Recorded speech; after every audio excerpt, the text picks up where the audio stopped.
Hi guys, welcome to a new video.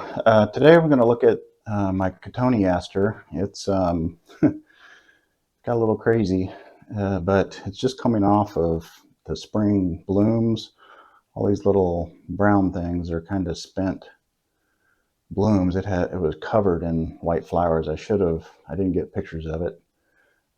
Just had a lot going on this spring, but anyway, it was totally covered in little white flowers, so I think I didn't want to cut any of those off. So I think it's time to kind of give it a little much needed haircut. Kind of get it back in shape here.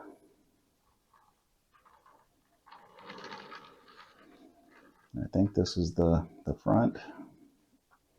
Kind of hard to tell since it's grown so much. Got new sprouts shooting everywhere on this thing.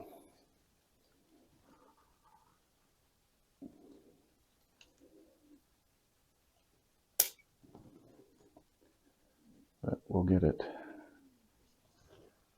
cleaned up here. Hopefully in no time.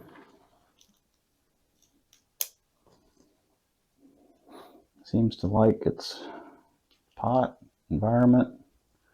It's kind of nice because most of the trees that I grow are tropical, which, you know, then you got to do the whole drag them in during the winter, keep them alive and healthy while they're inside, all that good stuff, and then take them back out. But this guy just stays outside the whole time, so it gets snow, rain, all that good stuff, and then comes back in the spring like gangbusters.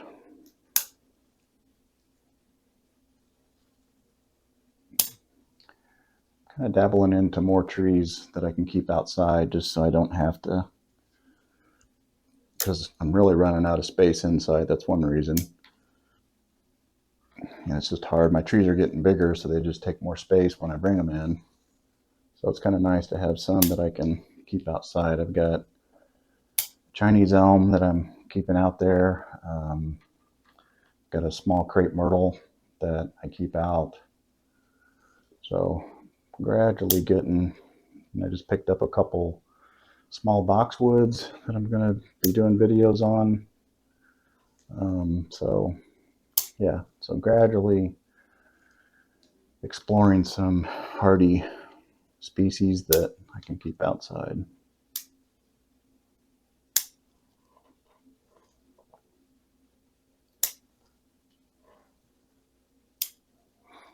They just don't, I mean, they're fun, but most of those types just don't give me the satisfaction. It's better since I have a lot of trees I can kind of bounce back and forth with, but the hardy ones just tend to flush out in the spring, maybe grow a little bit during the summer, and then go dormant in the winter and start over again the next spring. But tropical trees, the right conditions when they're inside in the wintertime, they still grow, and you can just continue working on those guys all year long. So that's why I like the tropical varieties.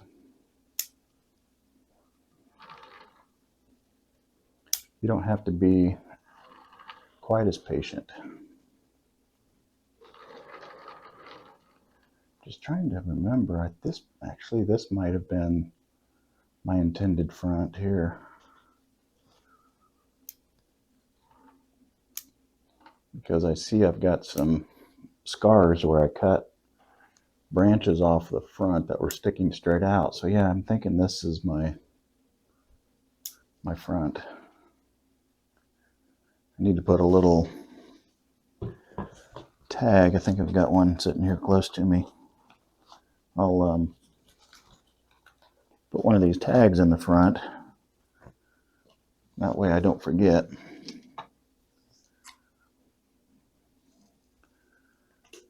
I've mentioned this a couple times, but I've got quite a few trees, and sometimes I lose track of what I'm thinking when I'm designing them. I could go back and watch the videos, but sometimes it's easier. I just stick these little tags in what I designate as the front, just so when I look at it again, I don't forget. But This side has been growing towards the sun, so I need to flip it around on my bench when I get it back out there. You can see this side's definitely a lot more filled in, and this side's kind of against some other trees, so I need to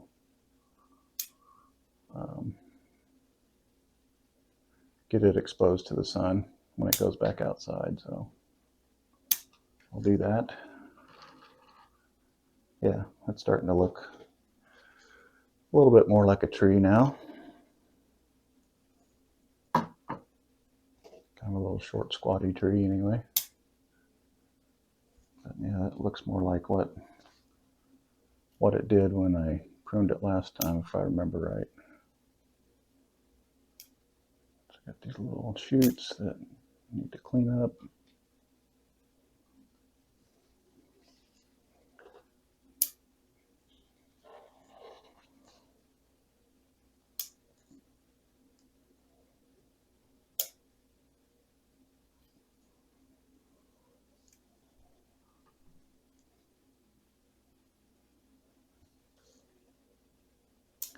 But yeah, these things,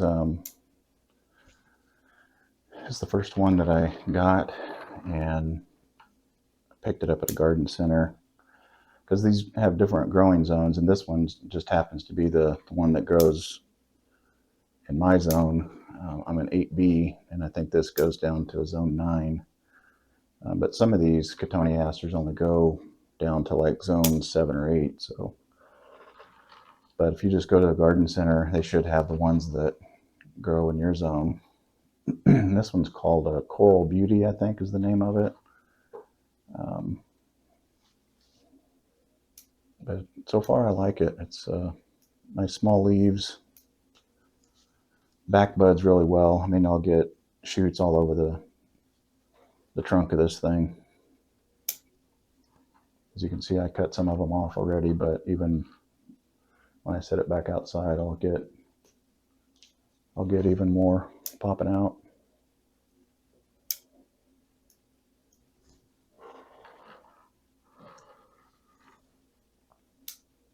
I need to cut some of these down. That way I can get a little pad going back here.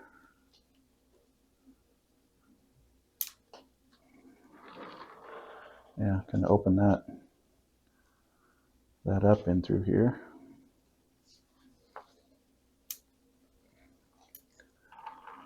So I gotta wait till next spring to get pictures of the blooms. I should have.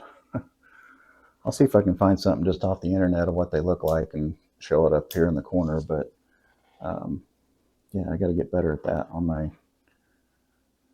I'm not used to having a lot of flowering trees, so I guess I get so in awe just looking at them, I forget to take pictures. I walk by it every day. It's like, oh, cool, that looks great with all these blooms on it, but now I don't have anything to show that it had blooms. Yeah.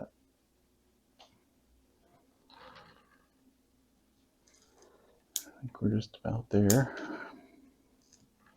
Yeah, that's my goal, is to kind of keep this kind of a shorter tree, and then get these pads developed in here. Got a little bit of inverse taper there, but hopefully that'll correct itself. Might try to do some carving on it, I don't know.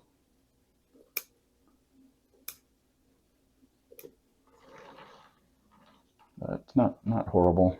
Just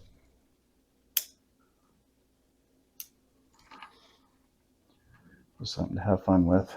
Like I said, it's a new species for me that I got last year, and so far I'm made it through the winter, so that's one good thing, I guess. Because that's always the if you're not used to having trees, I'm used to having tropical trees, which if they lose all their leaves, you're a little concerned. But this one kind of keeps its leaves, but like Chinese elm, my Chinese elms lose all their leaves being outside, and you just keep your fingers crossed, hoping that they come back in the spring, and boy, They sure did this year. Yeah, so I think that's just about going to do it on this guy. Looks a little better than it did starting out anyway. So let me give you a quick spin around. There's the front. There's the left side. There's the back. Right side. And back to the front. Thanks for watching, and we'll see you in the next video.